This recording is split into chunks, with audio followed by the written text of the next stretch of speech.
ngayon mga kapatid sa ating pong pangunahing mga balita, tutuloy daw po naman ng COMELEC ang pag-iimprenta nga sa mga gagamiting balota sa 2025 midterm elections ngayong pong linggong ito. Ayon kay COMELEC Chairman George Garcia, target nilang simulan ang pag-iimprenta ng election ballots sa Miyerkules.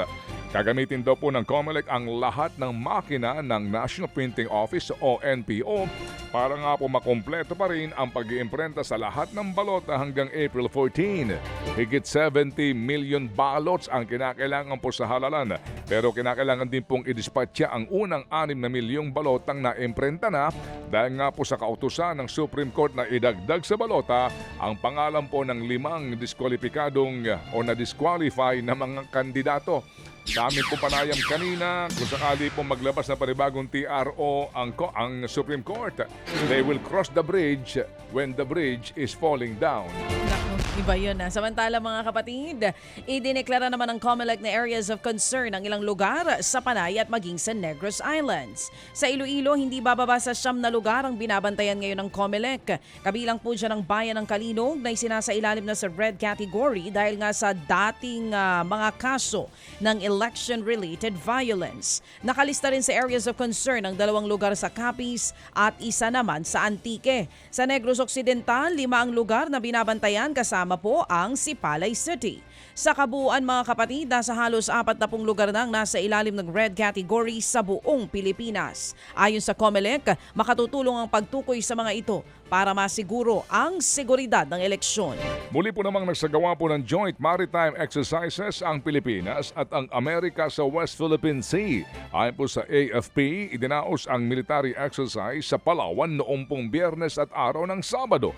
Kabilang sa mga sumabak sa drills ang ilang pong barkong pandigma, mga helicopter at fighter jets ng Philippine Navy at Air Force.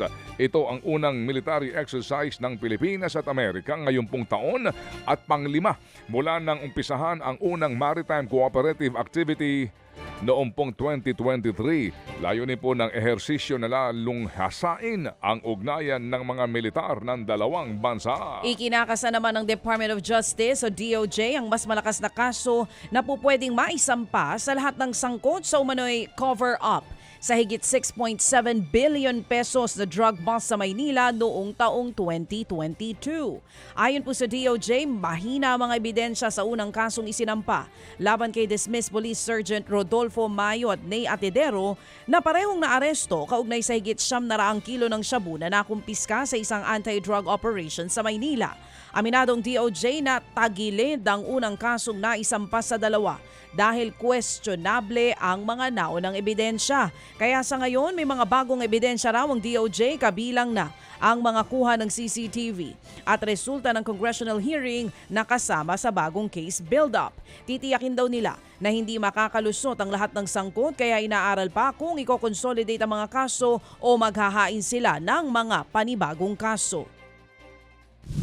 Tinutumbok na yung anggulo ay yung conspiracy. Yun. Kasi nga, if we have to consider yung the volume, the sheer volume, it's unimaginable.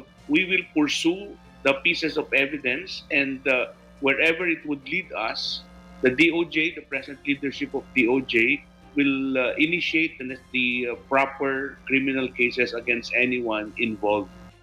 Yan nga po ang tining ni Justice Undersecretary Raul Vasquez. Samantala, suportado po naman daw ng Senado ang ginawang hakbang ni Pangulong Marcos Jr. na hanapan ng paraan para mapunan ng pondo ang mga programang tinapyasan ng alokasyon sa 2025 approved national budget. Yan po'y ayon kay Senate Finance Committee Chairperson Grace Poe. Ginawa na raw po ng Senado ang buong makakaya nito para punan ang lahat ng kailangang programa ng pamahalaan kahit na limitado ang pondo. Kaya ginagalang daw po at suportado naman daw nila ang hakbang ng Pangulo na punan ang ibang proyekto na kulang pa rin po ang budget.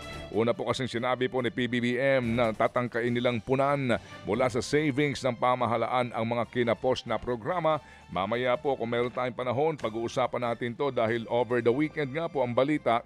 Opo, itinuturing ni Pangulong Marcos Jr. na suboptimal ang uri po ng ating budget. suboptimal. Paki-Google nga please anong ibig sabihin yan. Mamaya po talakayin natin yan kung tayo po'y meron pang karagdagang impormasyon at panahon.